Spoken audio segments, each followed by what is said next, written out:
Hier kon we rijden worden en haak het door de bal zitten 40 in Haans. En de baan luidde terug in om te mooi Kimzet vanuit Haanswaai.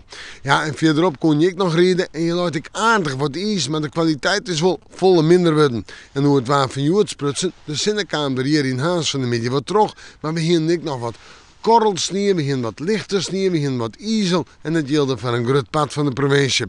De verwachting. Nu en vannacht nog altijd een licht ontmatige frost. Min 2, min 3 graden op de Eiloon, min 4 rond min 6 graden op het Vesterloon. Maar de leegste temperaturen in het oosten en het zuidoosten. En dan is het nog vol op winter. Maar er is ook eens op mist. En die mist kan onvriezen. Ja, het mooie daar prachtige plaatsjes. Maar ik nog altijd een kans op glijdens. De wind uit het oosten en het zuidoosten mooi. En die is zwak of matig. Morgen daar.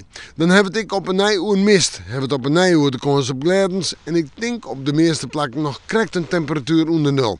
Zeg maar plus 1, plus 2 graden op de Eiloon. 0 en min 2 verder op de provincie of op het Vesterloon beter zijn.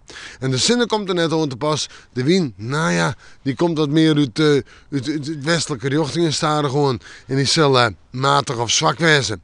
En zorgen we dan naar de nacht, dan hebben we het nog altijd nog lichte frost, min 1, min 4 graden.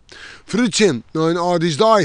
Maar wat ruim, wat ijzel, wat lichter ruim, wat stouwruim hield ik voor de joen in de nacht. Hoe daar een temperatuur van toch aardig boppen 0, ja. Plus 3, misschien wel plus 4 graden. In de nacht nog om en bij de 0 of min 1. Komen ze op glijdens, te goed om te denken. Nee, is daar, hoe daar ik nog boppen 0. Maar in de nacht alweer lichte frost. En dan hebben we toen een kans op een sneeuw bij. En dan op naar sneeuw. Dan wordt het een toch wel aardige winterdag. Hoe daar krijgt nog temperaturen van 1, 12, 3 graden boven 0. Maar we hebben het in de nacht alweer hoe matige frost, min 5 graden. We maken morgen, maar weer even in het waarsjen.